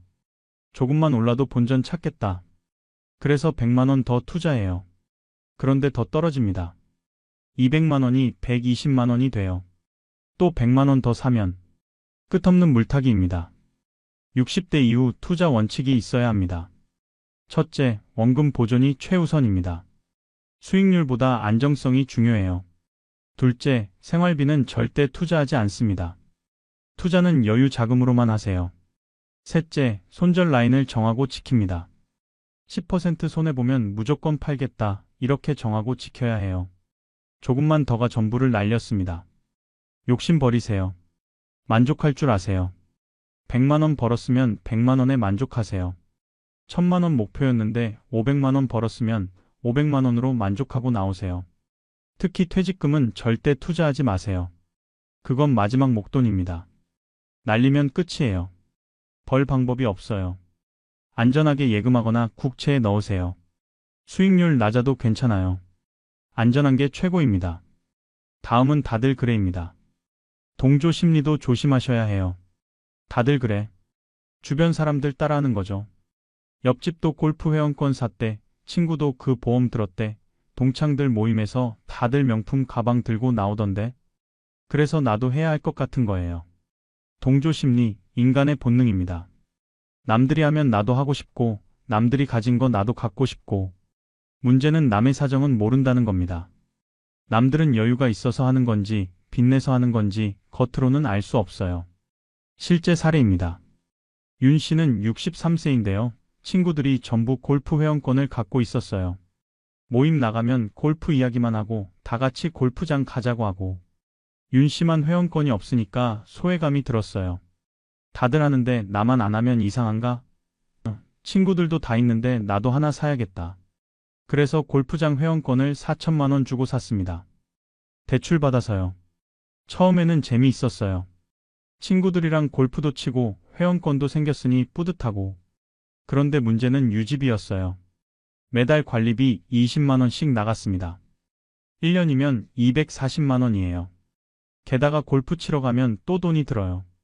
식사비, 캐디피, 카트비. 한 번 가면 10만 원은 듭니다. 한 달에 2번 가면 20만 원. 관리비 20만 원 합치면 한 달에 40만 원이에요. 1년 후 윤 씨는 계산해 봤습니다. 회원권 사는데 4천만 원, 1년 관리비 240만 원, 골프 치는데 240만 원. 총 4,480만 원 들었어요. 그런데 골프는 1년에 24번밖에 안 쳤어요. 한 번에 187만 원씩 쓴 셈입니다. 회원권 없이 퍼블릭 골프장 가면 한 번에 15만 원이에요. 24번 가도 360만 원입니다. 회원권 있으니까 오히려 4,120만 원을 더 쓴 거예요. 게다가 윤 씨는 연금이 120만 원인데 골프 때문에 한 달에 40만 원씩 나가니까 생활이 빠듯해졌어요. 결국 2년 후에 회원권을 팔았는데 3천만 원밖에 안 받았습니다. 1,000만 원 손해본 거예요. 윤 씨는 말했습니다. 다들 하니까 나도 해야 할 줄 알았어요. 근데 나중에 알고 보니까 친구들 중 절반은 회원권 팔고 싶어 하더라고요. 다들 힘든데 내색을 안 했던 거예요. 과소비 동조화도 문제입니다. 친구들이 해외여행 가면 나도 가야 할 것 같고, 친구들이 명품 가방 사면 나도 사야 할 것 같고, 자녀 결혼 비용도 마찬가지예요. 옆집은 얼마 해줬대, 우리 아들 친구 부모는 아파트 사줬대. 그래서 우리도 해줘야 할 것 같은 거예요. 남과 비교하는 순간 파산이 시작됩니다. 남들 기준으로 살면 끝이 없어요. 위를 보면 한도 끝도 없습니다. 억대 연봉자도 10억대 자산가랑 비교하면 초라해 보여요. 비교하지 마세요. 내 형편에 맞는 노후가 중요합니다. 연금이 100만 원이면 100만 원에 맞게 사세요. 200만 원 버는 사람 따라하지 마세요. 친구가 골프 치래도 내 형편에 안 맞으면 안 치는 겁니다. 친구가 해외여행 가래도 돈 없으면 안 가는 거예요. 다들 그래가 아니라 나는 나대로 사세요. 남의 인생 신경 쓰지 마세요. 남들이 뭐라 하든 내 형편에 맞게 사는 게 최고입니다. 남의 인생은 모릅니다. 겉으로 보기에 여유로워 보여도 속은 빚더미일 수 있어요. 명품 가방 들고 다녀도 할부로 산 걸 수 있어요. 골프 회원권 있어도 팔고 싶은데 못 파는 걸 수도 있고요. 비교하지 마세요. 내 인생 사세요. 내 형편에 맞게 내가 행복한 방식으로 사세요. 그게 노후 파산을 막는 길입니다. 다음은 자식이 있으니까입니다. 이것도 위험한 생각이에요. 자식이 있으니까 괜찮아. 나중에 자식들이 돌봐주겠지. 우리 애들 효자야. 걱정 없어. 이렇게 생각하시는 분들 많으세요. 특히 70대, 80대 어르신들은 더 그렇습니다. 옛날에는 그랬어요. 부모님 모시는 게 당연했고 자식이 부모 노후를 책임지는 게 의무였죠. 그런데 지금은 시대가 달라졌습니다. 자녀들도 힘들어요. 현실을 보겠습니다. 요즘 젊은 세대는 취업도 어렵고 결혼도 늦어지고 결혼해도 집값은 비싸고 애 낳으면 양육비는 엄청나고 본인들 먹고 살기도 빠듯합니다. 통계를 보면 30대 가구 평균 부채가 8천만 원이 넘습니다. 주택담보대출, 전세자금 대출, 신용대출. 한 달 이자만 내는 것도 버거워요. 여기에 자녀 양육비까지 더하면 한 달에 300만 원, 400만 원씩 나갑니다. 이런 상황에서 부모님까지 모실 여력이 있을까요? 솔직히 힘듭니다. 효도하고 싶어도 못하는 거예요. 돈이 없어서, 시간이 없어서, 여유가 없어서. 실제 사례입니다. 박 씨는 75세인데요. 평생 자식이 있으니까 괜찮아 하면서 노후 준비를 안 했어요. 저축도 별로 안 했고, 연금도 최소한만 넣었고, 우리 아들이 잘 되면 나도 잘 되는 거지 하면서 오히려 자녀 교육에 돈을 많이 썼어요. 아들은 좋은 대학 나와서 대기업 다닙니다. 월급도 괜찮아요. 박 씨는 생각했어요.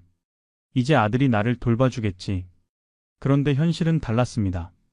아들은 결혼하면서 아파트를 샀는데 대출이 4억 원이에요. 한 달 이자가 150만 원입니다. 거기에 아이가 둘인데 어린이집비, 분유값, 기저귀값 합치면 한 달에 100만 원. 아내는 육아 때문에 일을 쉬는 상태고요. 아들 혼자 버는 월급 400만 원으로 생활하기도 빠듯합니다. 박 씨가 생활비 좀 도와줄 수 있니? 했더니 아들이 난처해 하더래요. 아버지, 저도 지금 힘들어요. 대출 이자 내기도 벅차요. 죄송합니다. 박 씨는 섭섭했지만 이해했어요. 아들도 힘든 게 보였거든요. 결국 박 씨는 75세 나이에 아르바이트를 시작했습니다. 편의점 야간 근무. 한 달에 100만 원 받아서 생활하고 있어요. 자식이 있으니까 괜찮다고 생각한 내가 잘못이었어요. 라고 하셨습니다. 자녀 지원하다 본인 노후 자금 소진하는 경우도 많습니다. 결혼 자금 도와줘야지, 손주 봐주면서 용돈도 줘야지, 아이들 학원비도 대줘야지. 그렇게 10년, 20년 지원하다 보면 본인 노후 자금이 파닥납니다. 효도 기대와 현실의 간극이 큽니다. 부모는 내가 이렇게 키웠는데 효도해야지 하고 자녀는 효도하고 싶은데 형편이 안 돼 하고 서로 마음만 아픕니다. 자녀에게 짐 되는 게 가장 슬픈 일입니다. 부모로서 자식한테 손 벌리고 싶지 않잖아요. 자존심도 상하고 미안하고 자녀도 부담스럽고요. 서로 불편한 관계가 됩니다. 독립적 노후 준비가 필요합니다. 자식 믿지 마세요. 자식은 자식 인생이 있어요. 자식 잘 되는 거 보는 게 효도예요. 자식한테 손 안 벌리는 게 효도고요. 본인 노후는 본인이 준비하세요. 연금 잘 챙기고 저축 잘하고 건강 잘 관리하세요. 자식 도움 없이도 살 수 있게 준비하는 게 진짜 부모의 역할입니다. 자식은 자식 인생이 있습니다. 그걸 인정하고 본인 인생은 본인이 책임지세요. 그게 자녀를 위하는 길이기도 합니다. 다음은 이 정도는 괜찮아입니다. 작은 출혈도 조심해야 해요. 이 정도는 괜찮아. 작은 사치를 정당화할 때 하는 말이죠. 월 10만 원 외식쯤이야. 손주 용돈 20만 원쯤이야. 명품 하나쯤이야. 이 정도는 괜찮아라고 생각하는 겁니다. 문제는 이 정도가 쌓이면 큰 정도가 된다는 거예요. 월 10만 원은 1년이면 120만 원입니다. 10년이면 1200만 원이에요. 20만 원은 1년에 240만 원, 10년이면 2400만 원입니다. 실제 사례를 보겠습니다. 한 씨는 68세인데요. 은퇴하고도 생활 수준을 낮추지 못했어요. 이 정도는 괜찮아 하면서 계속 썼습니다.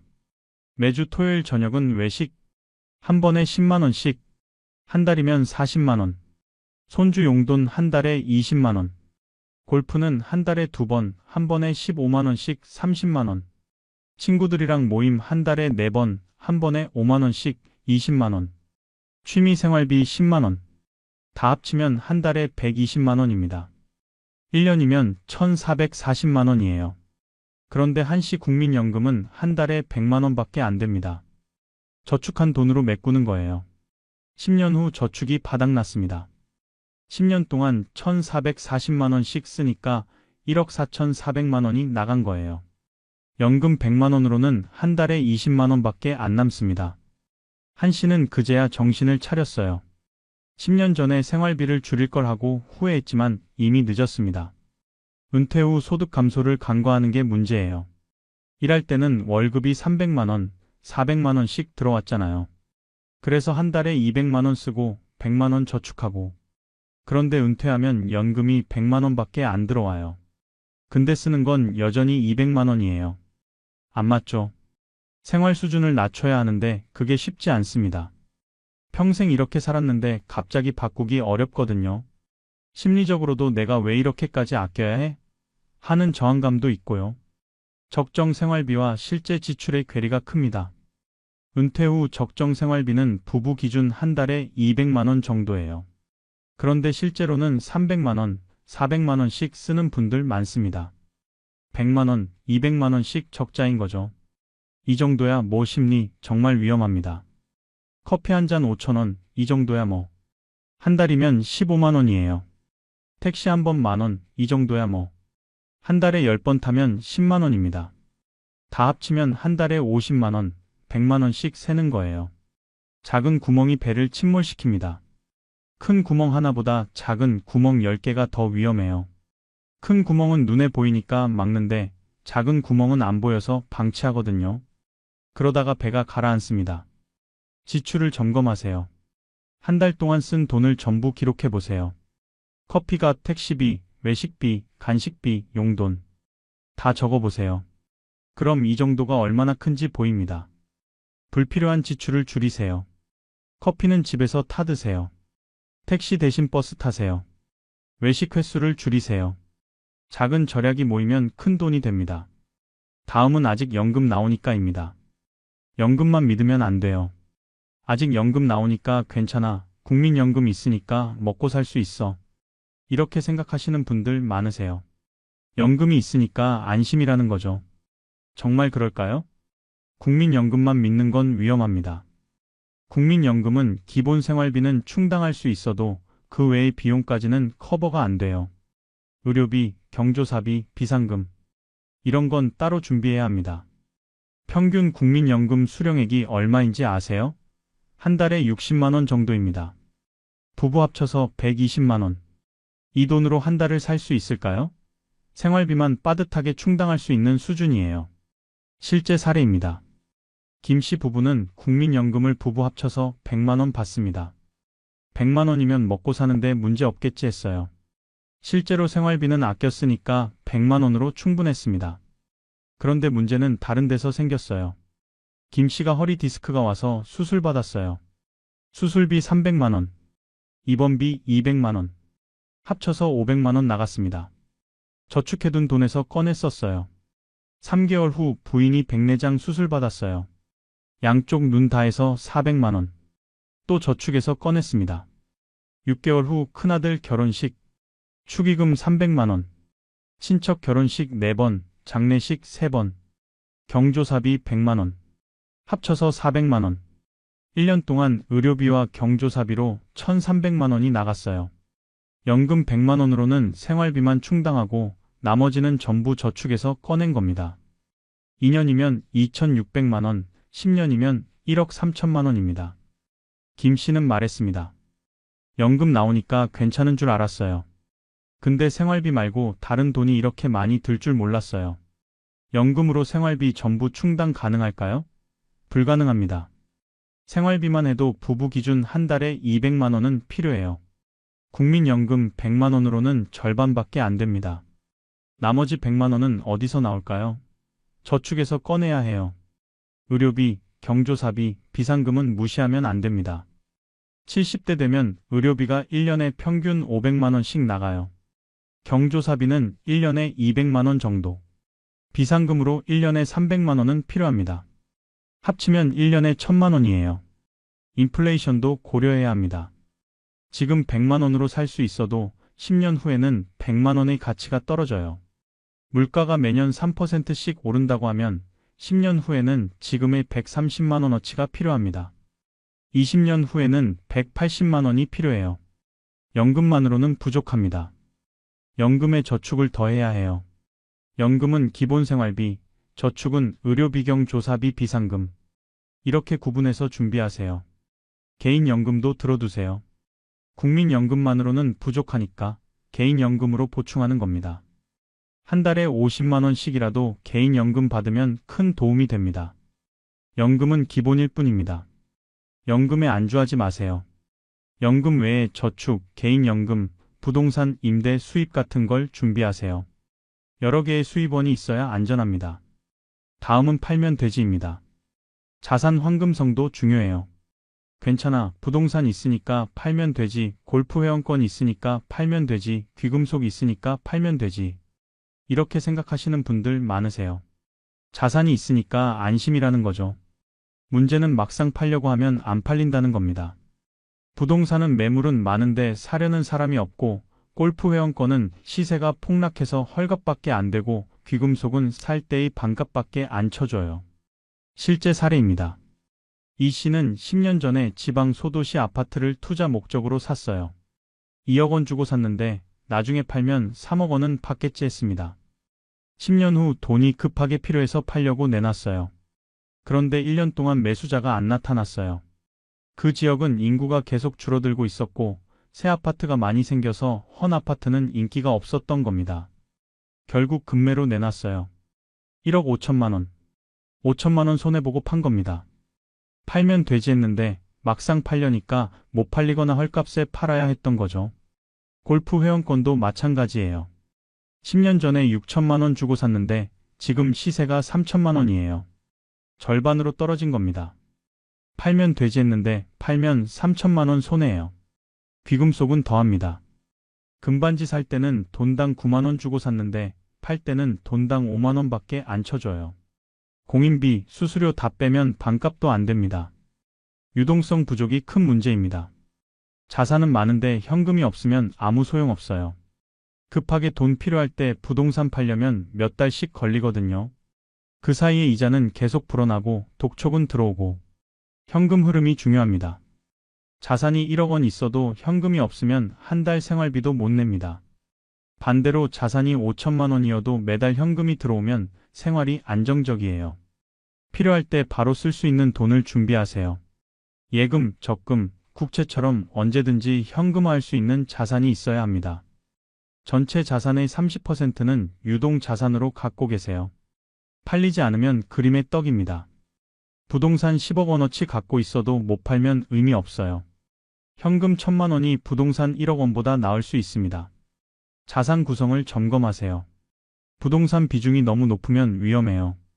60대 이후에는 부동산을 줄이고 현금성 자산을 늘리세요. 유동성이 생명입니다. 이제 심리를 바꾸는 방법을 알려드릴게요. 여기까지 9가지 위험한 말을 봤습니다. 괜찮겠지, 설마 내가 나중에 해도 돼, 조금만 더, 다들 그래, 자식이 있으니까, 이 정도는 괜찮아, 아직 연금 나오니까 팔면 되지. 이 말들이 노후 파산으로 이어진다는 걸 보셨죠? 그럼 어떻게 해야 할까요? 생각을 바꿔야 합니다. 말을 바꿔야 해요. 괜찮겠지 대신 확인해보자. 몸이 이상하면 확인하세요. 병원 가세요. 검사 받으세요. 괜찮겠지 하고 넘어가지 마세요. 설마 내가 대신 나도 당할 수 있어. 사기도 나한테 올 수 있어요. 투자 실패도 나한테 생길 수 있어요. 겸손하게 생각하세요. 조심하세요. 나중에 대신 지금 당장 미루지 마세요. 오늘 할 수 있는 걸 내일로 미루지 마세요. 연금 가입, 보험 점검, 건강검진, 운동 시작. 지금 바로 하세요. 조금만 더 대신 여기서 멈추자. 욕심 버리세요. 만족할 줄 아세요. 손절할 줄 아세요. 적당한 선에서 멈추는 게 지혜입니다. 다들 그래 대신 나는 나대로. 남들 신경 쓰지 마세요. 내 형편에 맞게 사세요. 비교하지 마세요. 이런 심리 전환이 쉽지는 않습니다. 평생 해온 생각을 바꾸는 건 어려워요. 하지만 연습하면 됩니다. 훈련하면 바뀝니다. 실천 가능한 심리 전환 훈련을 알려드릴게요. 첫째, 매일 아침 거울 보면서 다짐하세요. 오늘 하루는 확인하고, 조심하고, 지금 당장 하고, 여기서 멈추고, 나는 나대로 살겠다. 둘째, 지출할 때마다 한 번 더 생각하세요. 이거 정말 필요한가? 이거 지금 사야 하나? 이거 내 형편에 맞나? 자동으로 쓰지 말고 의식적으로 판단하세요. 셋째, 일주일에 한 번 재정 점검하세요.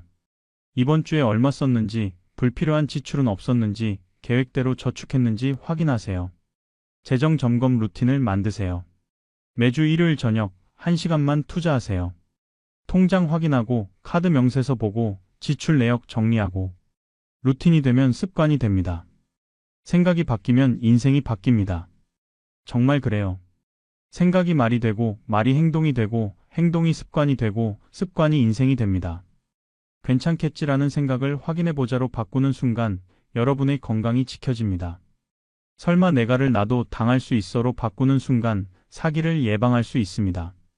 나중에를 지금 당장으로 바꾸는 순간 노후 준비가 시작됩니다. 작은 변화가 큰 결과를 만듭니다. 오늘부터 하나씩 바꿔보세요. 한 번에 다 바꾸려고 하지 마세요. 하나씩 천천히 꾸준히 바꾸세요. 여러분, 오늘 긴 시간 함께 해주셔서 정말 감사합니다. 마지막 정리를 해드릴게요.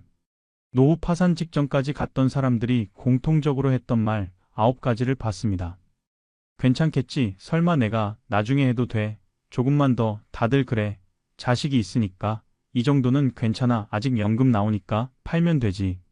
이 말들이 어떻게 재정을 무너뜨리는지 보셨죠? 핵심은 심리입니다. 돈이 없어서 파산하는 게 아니라 아니란 생각 때문에 파산하는 겁니다. 생각을 바꾸면 파산을 막을 수 있어요. 당장 점검할 3가지 알려드릴까요? 첫째, 건강 상태 점검하세요. 미루고 있던 병원 예약 지금 하세요. 증상 있으면 확인하세요. 괜찮겠지 하지 마세요. 둘째, 재정 상태 점검하세요. 통장 잔고, 저축액, 부채, 고정 지출 전부 확인하세요. 현실을 직시하세요. 연금 나오니까 괜찮아 하지 마세요. 셋째, 투자 계약 점검하세요. 위험한 투자하고 있지 않은지, 불필요한 계약 유지하고 있지 않은지 확인하세요. 조금만 더 하지 마세요. 파산 예방 체크리스트 드릴게요. 매달 한 번씩 체크하세요. 건강검진 1년에 한 번 받았는가? 의심스러운 투자 제한 거절했는가? 노후 자금 매달 저축하고 있는가? 손실 나는 투자 정리했는가? 남들과 비교하지 않고 있는가? 자녀에게 과도하게 지원하지 않는가? 생활비 적정 수준으로 관리하고 있는가? 연금 외 추가 수입원 준비하고 있는가? 유동자산 충분히 갖고 있는가? 이 중에서 3개 이상 체크 못하면 위험 신호입니다. 당장 개선하세요. 다음 영상 예고 드립니다. 노후 파산 막는 구체적 숫자들, 생활비의료비 비상금 얼마 필요한가라는 주제로 찾아뵐게요. 구체적인 금액, 구체적인 계산법을 알려드리겠습니다. 구독과 좋아요, 알림 설정 부탁드립니다. 오늘 영상이 여러분께 경각심을 드렸기를 바랍니다. 무섭게 하려던 게 아니라 준비하시라고 말씀드린 겁니다. 아직 늦지 않았어요. 지금부터라도 생각을 바꾸고 준비하시면 됩니다. 괜찮겠지 하지 마세요. 확인하세요. 설마 내가 하지 마세요. 조심하세요. 나중에 하지 마세요. 지금 하세요. 여러분의 노후는 여러분이 지켜야 합니다. 건강하시고 행복하세요. 그리고 경제적으로 안정된 노후 보내세요. 다음에 또 뵙겠습니다. 감사합니다. 여러분, 안녕하세요. 오늘은 정말 특별한 이야기를 들려드리려고 합니다. 지난 6개월 동안 100세가 넘으신 어르신 50분을 직접 만나 뵙고 인터뷰했습니다. 100년을 사신 분들, 그분들이 인생에서 가장 후회하는 게 뭘까 궁금하지 않으세요? 놀랍게도 대부분 비슷한 대답을 하셨어요. 그것도 전부 돈과 관련된 선택이었습니다. 이걸 살 걸, 저걸 할 걸이 아니라 이걸 하지 말 걸, 돈을 이렇게 쓰지 말 걸 하는 후회였어요. 특히 100세 할머니 한 분이 제 손을 꼭 잡으시면서 눈물을 글썽이셨어요. 젊은 사람, 내 말 좀 들어봐. 나는 평생 돈 모으느라 살았어. 지금 통장에 돈은 많아. 근데 그게 뭐 소용이야. 같이 쓸 사람도 없고 쓸 시간도 얼마 안 남았는데. 돈은 남았는데 시간이 없어.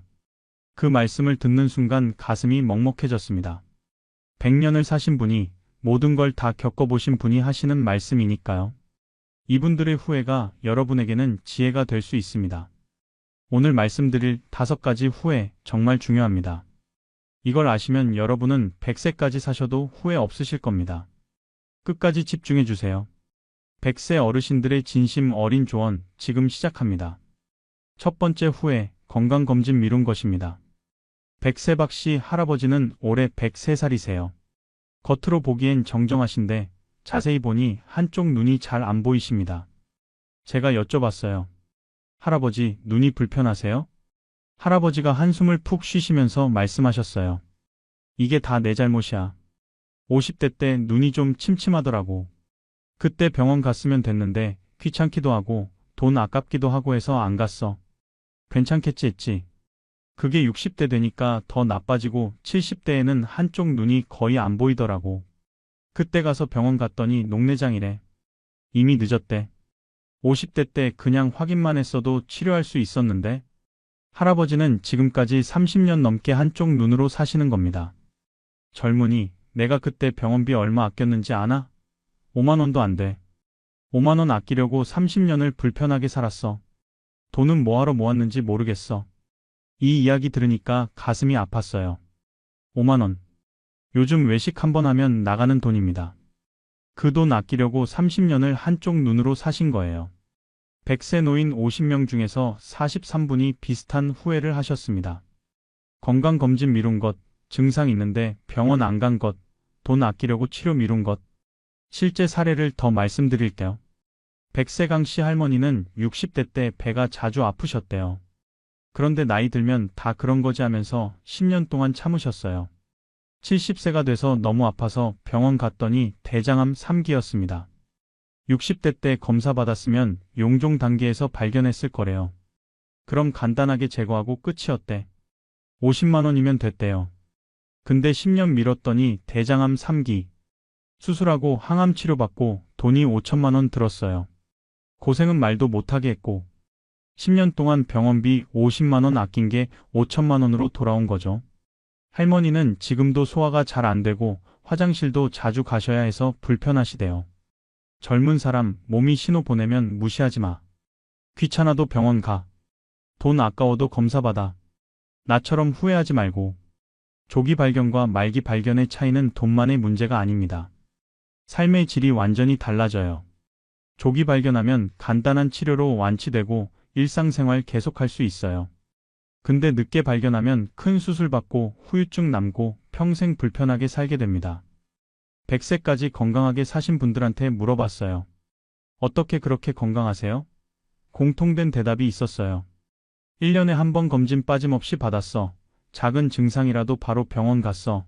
예방이 최고야. 100세 윤씨 할아버지는 이렇게 말씀하셨어요. 나는 50대부터 1년에 한 번씩 검진 받았어.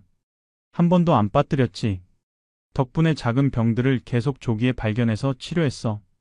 돈 50년 동안 검진비로 2,500만 원 정도 썼을 거야. 근데 친구들 보면 한 번 큰 병 걸려서 5천만 원, 1억 원씩 쓰더라고. 나는 건강하게 100년 살았고 돈도 덜 썼어. 건강을 잃으면 돈은 무의미합니다. 통장에 1억 원 있어도 몸이 아프면 행복하지 않아요. 반대로 돈은 좀 적어도 건강하면 행복하게 살 수 있어요. 지금 당장 하세요. 미루지 마세요. 1년에 한 번 건강검진 예약하세요. 몸이 이상하면 바로 병원 가세요. 나중에 돈 아깝다 이런 생각 버리세요. 5만 원 아끼려고 30년 고생하지 마세요. 두 번째 후회, 배우자와 추억 안 만든 것입니다. 100세 김씨 할아버지는 혼자 사세요. 부인은 15년 전에 돌아가셨습니다. 할아버지 방에는 부인 사진이 걸려 있어요. 사진을 보시면서 할아버지가 눈물을 글썽이셨습니다. 내가 평생 후회하는 게 하나 있어. 아내랑 여행 한번 제대로 못 가본 거야. 결혼하고 50년을 같이 살았는데 여행이라고는 친척 결혼식 때 지방 간 게 전부야. 아내가 살아있을 때 우리 여행 한번 가자 했는데 난 맨날 돈 아껴야지. 나중에 가자 했거든. 그렇게 미루다가 아내가 75세에 갑자기 세상 떠났어. 할아버지는 부인이 돌아가시고 나서 정신을 차렸대요. 통장에 돈이 5천만 원 있더라고. 이걸 모으느라 아내랑 여행 한번 못 갔구나. 5천만 원이 뭐 소용이야. 같이 쓸 사람이 없는데. 그때 1천만 원만 썼어도 좋은 추억 많이 만들었을 텐데. 할아버지는 지금도 후회하신대요. 젊은 사람 배우자 있으면 같이 추억 많이 만들어. 여행 가고 맛있는 거 먹고 데이트도 하고. 나중에 하려고 하지 마. 나중은 없을 수도 있어. 돈은 남았는데 같이 쓸 사람이 없으면 그게 얼마나 허무한지 알아? 100세 노인 50분 중에서 37분이 이런 후회를 하셨어요. 배우자와 추억을 더 많이 만들 걸, 여행을 더 다닐 걸, 외식을 더 자주 할 걸. 특히 배우자를 먼저 떠나보낸 분들은 거의 전부 이 후회를 하셨습니다. 백세한 씨 할머니 이야기도 비슷해요.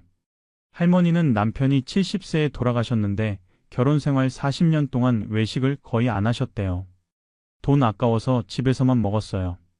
남편이 오늘 외식하자 해도 집에 밥 있는데 왜 나가서 먹어 했죠. 지금 생각하면 정말 바보 같았어요.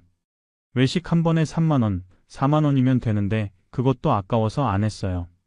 할머니는 남편이 돌아가시고 나서 혼자 외식 다니신대요. 혼자 밥 먹으면서 남편 생각나요. 같이 있을 때 맛있는 거 더 먹을 걸 그러면 눈물 나요. 돈은 모아서 뭐해요. 같이 먹을 사람이 없는데. 저축만 하다 배우자 먼저 떠나보낸 분들 정말 많았어요. 평생 아끼고 모았는데 정작 함께 쓸 사람이 없어진 거예요. 통장에는 돈이 있는데 옆자리는 비어 있어요. 함께 할 수 있을 때가 얼마나 소중한지 잃고 나서야 알게 됩니다. 배우자가 건강할 때, 함께 걸을 수 있을 때, 그때가 가장 귀한 시간이에요. 그 시간은 돈 주고도 못 사요. 100세 노인들한테 물어봤어요. 인생에서 가장 행복했던 순간이 언제세요? 돈 많이 벌었을 때? 집 샀을 때? 아니었어요. 대부분 배우자랑 여행 갔을 때, 가족이랑 외식했을 때, 같이 산책하면서 이야기했을 때 이런 대답이었어요. 백세송 씨 할머니는 행복하게 웃으시면서 말씀하셨어요. 나는 남편이랑 1년에 4번씩 여행 다녔어. 봄, 여름, 가을, 겨울. 크게 멀리 간 건 아니고 국내 2박 3일 여행이었지. 한 번에 100만 원 정도 썼으니까 1년에 400만 원. 20년 동안 8천만 원 썼을 거야. 근데 그게 내 인생 최고의 투자였어. 남편이랑 만든 추억이 얼마나 많은데. 지금도 사진 보면서 행복해. 송 씨 할머니 남편은 78세에 돌아가셨는데 할머니는 후회가 없으시대요. 우리 같이 있을 때 정말 많이 놀았어. 여행도 많이 다니고 외식도 자주 하고 영화도 보고. 돈 좀 덜 모았지. 근데 후회 안 해. 추억은 돈으로 못 사거든. 추억은